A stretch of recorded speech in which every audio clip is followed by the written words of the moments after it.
This is a Operation 420 production. I'm going to talk to Mr. Terrence Mckenna right now. Terrence is an ethnobotanist. He's the author of Food of the Gods, True Hallucinations, and numerous other very informative books and articles. And he's been featured in many magazines such as Omni and Psychedelic Illuminations, many other books.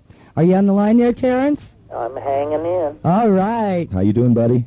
I'm here. I'm up. I don't know how long we can do it with cellular from Hawaii, but I'm willing to give it a whirl. Well, you sound good on this end. Yeah. The phone line's much better than the last time we had you on the show. This is another time period where people haven't heard this information before, and I don't know if they realize how ancient this plant is, the marijuana cannabis plant.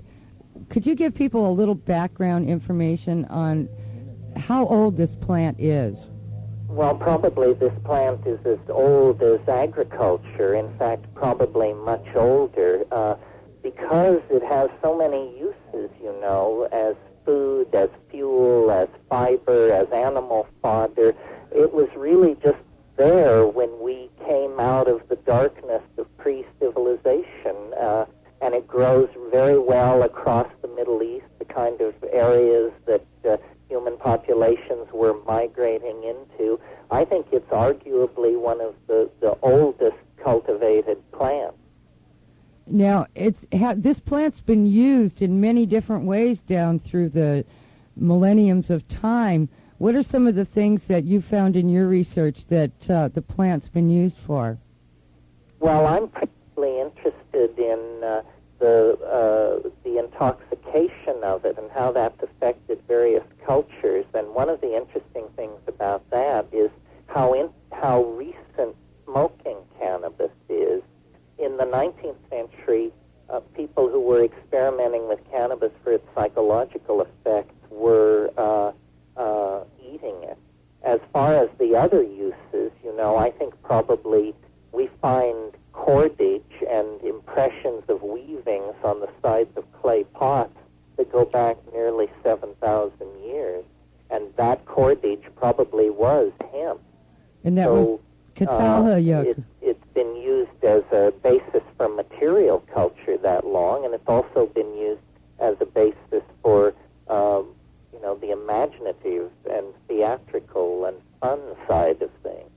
One of the things we learned from Lynn and Judy Osborne's book, Green Gold, The Tree of Life, Marijuana and Magic and Religion, is that the ancient sacred incense that was burned in all the temples of all religions was actually hashish, and that the Scythians, for instance, had felt tents that they built, and they would stick their head into it and breathe in the smoke or vapors from the hashish or cannabis buds.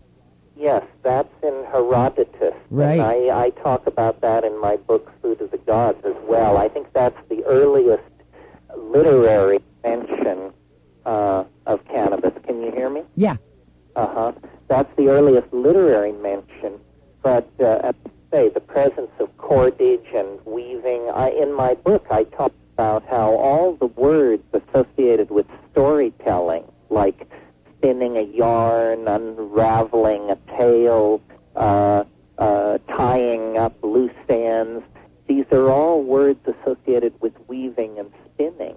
And I think probably, you know, in the long hours of the Paleolithic, people made cordage and they wove, and they were high on cannabis, and they told stories. It helped them recite the database of the culture, and of course children were present, observing all this, learning the stories and the ways of the weavers.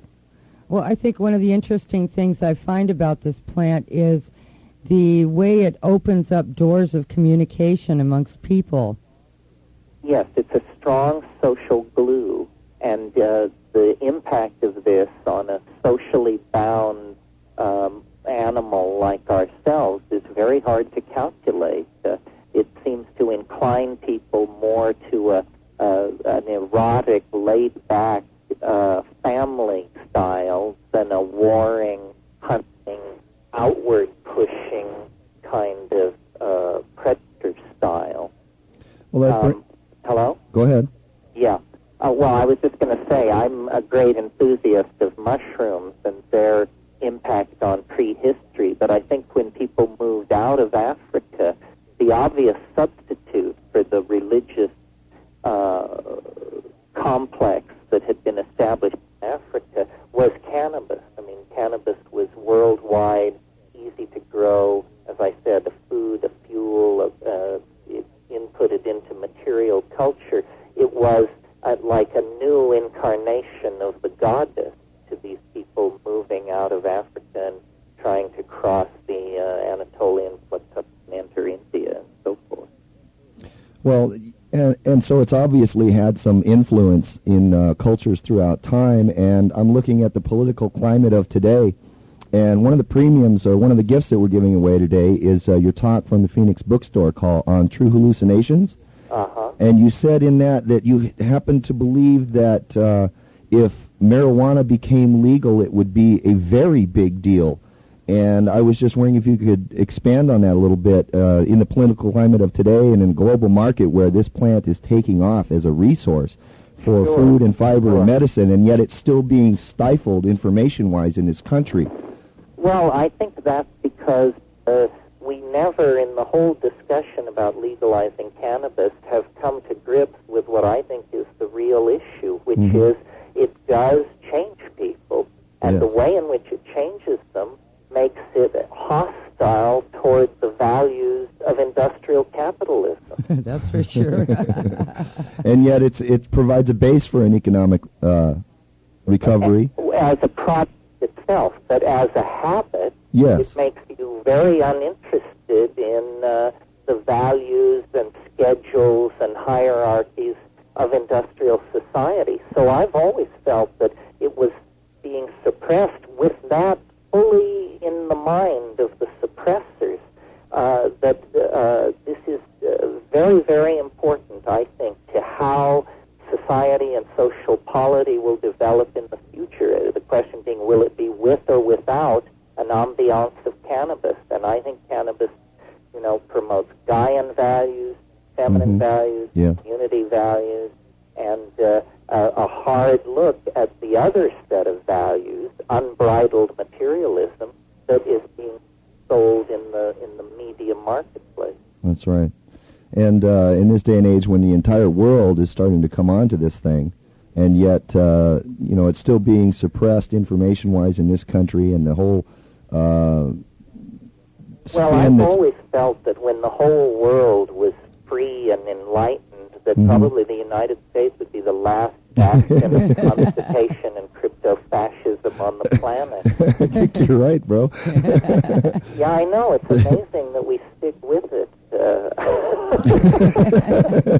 And that's the other thing, is that throughout time, against all opposition to do otherwise, there's been a certain faction of people on this planet that have continued to keep this seed alive. That's and over the centuries, over millennium, and continue to use it against all opposition to do otherwise. Well, it's a phenomenon of the margin. And, in the United States, it was black people in the 20s and